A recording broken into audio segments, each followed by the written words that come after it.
The deep ડાઇવમાં ફરી સ્વાગત છે. આપણી પાસે આજે જે સ્ત્રોતો છે એ કોઈ સામાન્ય વિષય પર નથી.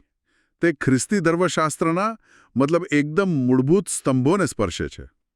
પાપ, માફી, દૈવી ઓળખ અને છેલ્લે અંતિમ ન્યાય. આ કોઈ સૂકો ધર્મગ્રંથ નથી લાગતો, પણ એક નાટકીય કથા જેવું છે. શરૂઆત થાય છે એક મૂળભૂત માનવ સમસ્યાથી, એટલે કે પાપ. પછી એક ઉકેલ રજૂ થાય છે, ક્ષમા. પણ એ ઉકેલ પર વિશ્વાસ કેવી રીતે કરવો?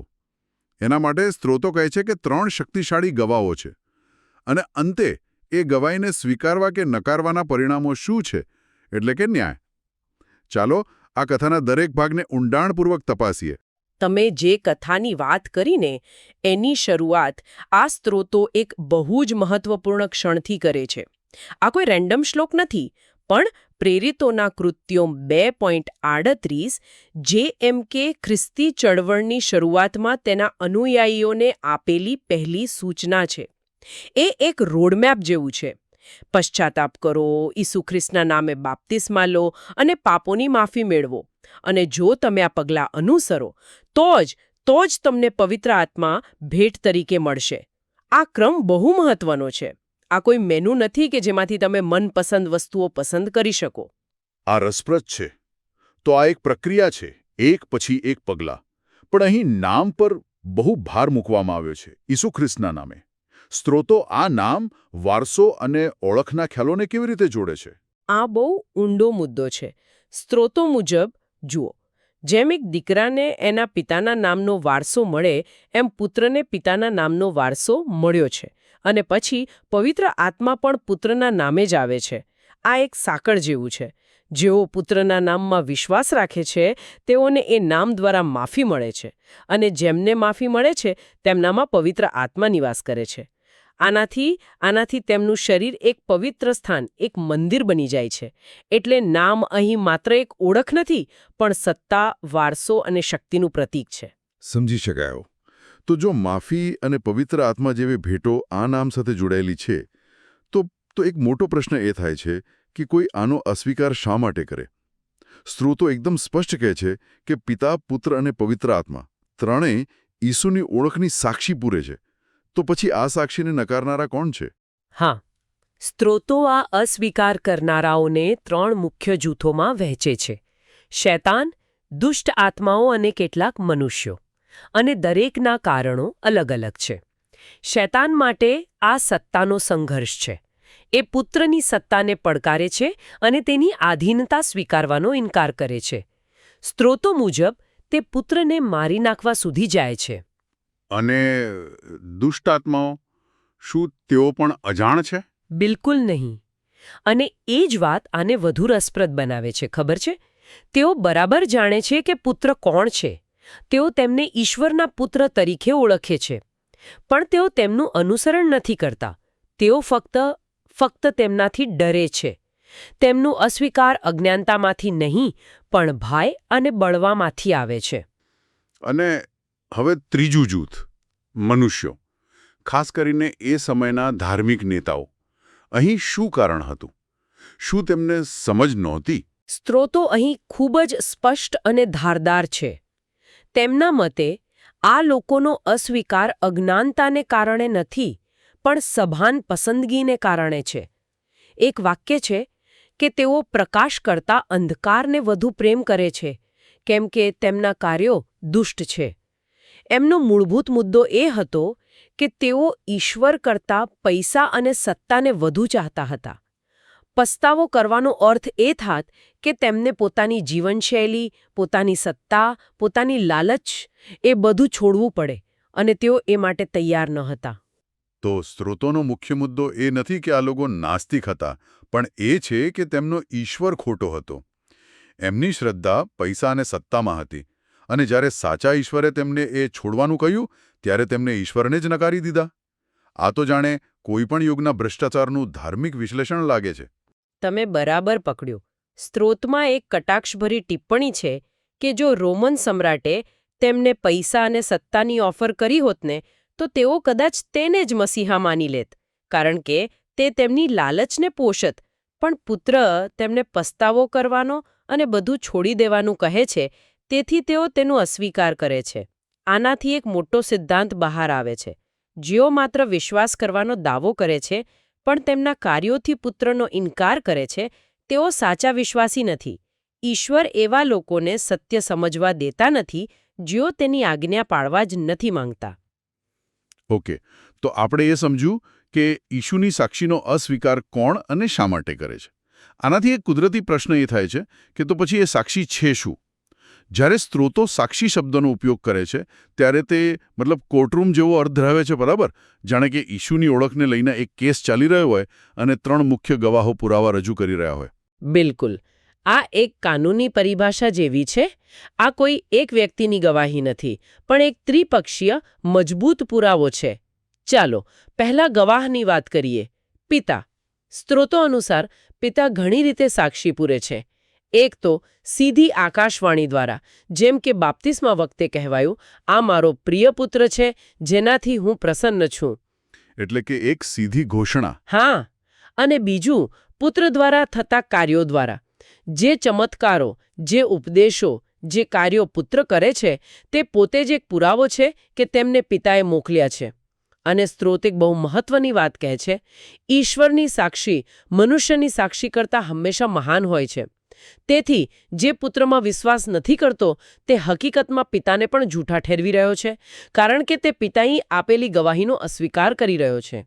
એક મિનિટ, પણ જો પુત્ર પોતે પોતાના વિશે સાક્ષી આપે તો શું એ સ્વાર્થી ના કહેવાય? શું સ્ત્રોતો આ સંભવિત વિરોધાભાસને સંબોધે છે? કોઈપણ કોર્ટમાં વ્યક્તિની પોતાના કેસમાં ગવાહીનું વજન ઓછું હોય છે. આ એક ઉત્તમ પ્રશ્ન છે અને સ્ત્રોતો આનો જવાબ આપે છે. પુત્ર પોતે કહે છે કે જો હું એકલો જ મારા વિશે સાક્ષી આપું તો મારી સાક્ષી સાચી નથી, પણ તે કહે છે કે પિતા મારા વિશે સાક્ષી આપે છે. છતાં પુત્ર પણ પોતાની ઓળખ સ્પષ્ટપણે જાહેર કરે છે. તે પોતાને મસીહા, ઈશ્વરના પુત્ર અને ઈશ્વર તરીકે રજૂ કરે છે.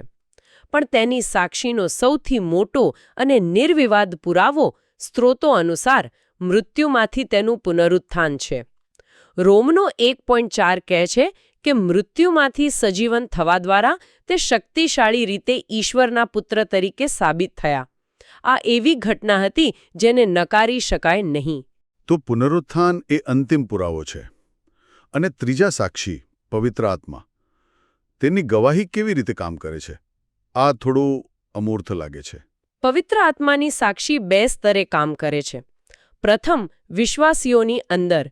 તે દરેક વિશ્વાસીના આત્મા સાથે મળીને એક આંતરિક ખાતરી આપે છે કે તેઓ ઈશ્વરના સંતાન છે. સ્ત્રોત મુજબ કોઈ પણ વ્યક્તિ સાચા હૃદયથી ઈસુને પ્રભુ કહી શકતું નથી. આ એક આંતરિક, અંગત અનુભૂતિ છે. તો પવિત્ર આત્મા એક પ્રકારની આંતરિક પુષ્ટિ છે, એક અંતઃસ્ફુરણા જડિત દૈવી શક્તિનું સમર્થન છે. હા, અને બીજો સ્તર બાહ્ય છે. વિશ્વાસીઓ દ્વારા દુનિયાને. જ્યારે પવિત્ર આત્મા આવે છે ત્યારે તે શિષ્યોને પુત્રના સાક્ષી બનવાની શક્તિ અને હિંમત આપે છે. તેઓ ડર્યા વગર દુનિયાને જણાવે છે કે પુત્ર જ ખ્રિસ્ત છે, ઉદ્ધારક છે, ન્યાયાધીશ છે અને તે મૃત્યુમાંથી સજીવન થયા છે. આમ પવિત્ર આત્મા અંદરથી ખાતરી આપે છે અને બહારથી ઘોષણા કરાવે છે. તો આપણી પાસે આ શક્તિશાળી ત્રિસ્તરીય સાક્ષી છે. આનાથી તાર્કિક રીતે આગળનો પ્રશ્ન એ થાય છે કે જો તમે આ સાક્ષીને સ્વીકારો તો શું થાય અને જો નકારો તો શું થાય? આ આપણને ન્યાયના ખ્યાલ પર લાવે છે. સ્ત્રોતો કહે છે કે પિતાએ બધો ન્યાય પુત્રને સોંપ્યો છે. આ ન્યાયનું સ્વરૂપ કેવું છે? અહીં રસપ્રદ વાત એ છે કે આ ન્યાય ફક્ત બાહ્ય કર્મો પર આધારિત નથી. સ્ત્રોતો સ્પષ્ટ કરે છે કે વ્યક્તિના મનના વિચારો અને છુપાયેલી બાબતોનો પણ ન્યાય કરવામાં આવશે. કંઈ પણ છુપું રહેશે નહીં. આ ન્યાયનો મુખ્ય હેતુ એ છે કે જેમ પિતાનું સન્માન થાય છે તેમ પુત્રનું પણ સન્માન થાય. જેઓ પુત્રનો અસ્વીકાર કરે છે તેઓ એનું અપમાન નથી કરતા, પણ જેણે તેમને મોકલ્યા છે તે પિતાનું અપમાન કરે છે. અને ન્યાયનો આધાર શું હશે? જે શબ્દો પુત્રએ કહ્યા છે તે જ શબ્દો અંતિમ દિવસે ન્યાયનો આધાર બનશે. સ્ત્રોત કહે છે કે એક સમય આવશે જ્યારે કબ્રોમાં રહેલા બધા તેની વાણી સાંભળશે અને બહાર આવશે. જેમણે સારા કાર્યો કર્યા છે તેઓ જીવનના પુનરુત્થાન માટે અને જેમણે ખરાબ કાર્યો કર્યા છે તેઓ ન્યાયના પુનરુત્થાન માટે. એટલે કે કર્મોનું પરિણામ અનિવાર્ય છે. આ સ્ત્રોતોમાં કેટલીક વિચિત્ર દલીલોનો પણ ઉલ્લેખ છે જે આજે પણ ક્યાંક ને ક્યાંક સાંભળવા મળે છે. જેમ કે વધુ પાપ કરવાથી ઈશ્વરની કૃપા અને મહાનતા વધુ પ્રગટ થાય છે, તો પાપ કરવું સારું છે. આ તર્કને સ્ત્રોતો કેવી રીતે જુએ છે? સ્ત્રોત આ પ્રકારની વિચારસરણીને સીધા શબ્દોમાં પાગલપન ગણાવે છે. તે સ્પષ્ટ કરે છે કે સારા હેતુ માટે ખરાબ કાર્યો કરવાની ક્યારે મંજૂરી નથી.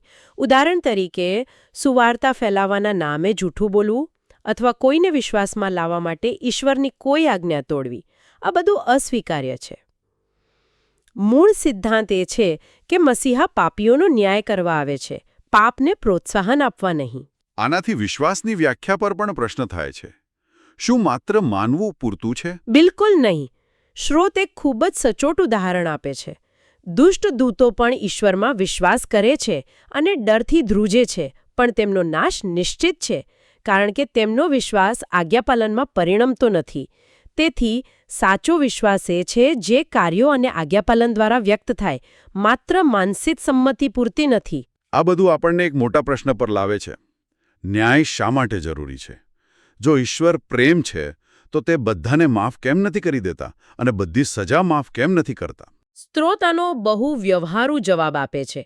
તેમના મતે જો ઈશ્વર પાપીઓને તેમના કર્મોનો દંડ ન કરે તો સૃષ્ટિમાં સંપૂર્ણ અંધાધૂંધી ફેલાઈ જશે. જીવો એકબીજાને નષ્ટ કરી દેશે. કોઈ નિયમ, કોઈ નૈતિકતા રહેશે નહીં. ઈશ્વર ન્યાય કરે છે કારણ કે તે પ્રેમ છે અને તે પોતાની સૃષ્ટિને અરાજકતાથી બચાવીને ટકાવી રાખવા માંગે છે. આ વિચાર થોડો વિરોધાભાસી લાગે છે કે પ્રેમ અને ન્યાય મતલબ સજા એક જ સિક્કાની બે બાજુ છે. શું સ્ત્રોતો તેને કોઈ ઉદાહરણથી સમજાવે છે? જેમ કે એક પ્રેમાળ પિતા પોતાના બાળકને આગને અડકવાથી રોકવા માટે કડક નિયમો બનાવે, અને જો બાળક નિયમ તોડે તો તેને નાની સજા પણ કરે કારણ કે તે તેને મોટી ઈજાથી બચાવવા માંગે છે. શું આ એના જેવું છે? તમે જે ઉદાહરણ આપ્યું તે બરાબર આ જ સિદ્ધાંતને સમજાવે છે. પ્રેમનો અર્થ અનુશાસનહીનતા નથી. સ્ત્રોતો એ પણ સ્પષ્ટ કરે છે કે ન્યાય આંધળો નથી. દરેકને તેમના પાપ મુજબ દંડ મળશે, તેમાં પણ તફાવત હશે. જેણે વધુ જાણકારી હોવા છતાં પાપ કર્યું હશે તેને વધુ સજા મળશે, અને જેણે અજ્ઞાનતામાં કે ઓછી સમજ સાથે પાપ કર્યું હશે તેને ઓછી સજા મળશે. ન્યાયમાં પણ પ્રમાણસરતા છે. આજે આપણે પાપ, ક્ષમા, સાક્ષી અને ન્યાયના આ જટિલ વિષયોની આખી કથાને સમજવાનો પ્રયત્ન કર્યો.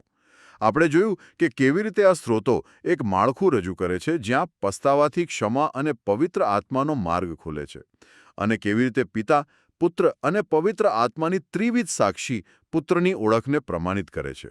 અને આપણે એ પણ સમજ્યા કે આ સ્ત્રોતો અનુસાર ન્યાય એ ઈશ્વરના પ્રેમ અને ન્યાયીપણાનું અભિન્ન અંગ છે, જે સૃષ્ટિને ટકાવી રાખવા માટે જરૂરી છે.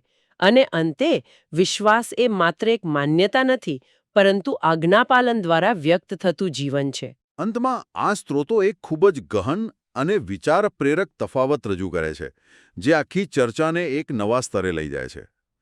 તેમાં લખ્યું છે, આપણે આપણા જીવનું બલિદાન આપીએ છીએ અને ઈશ્વરના ખોળામાં સમાઈ જઈએ છીએ. પરંતુ પ્રભુ ઈશુને તો પિતાએ ત્યજી દીધા હતા. આ એક વિચારવા જેવો પ્રશ્ન છોડી જાય છે.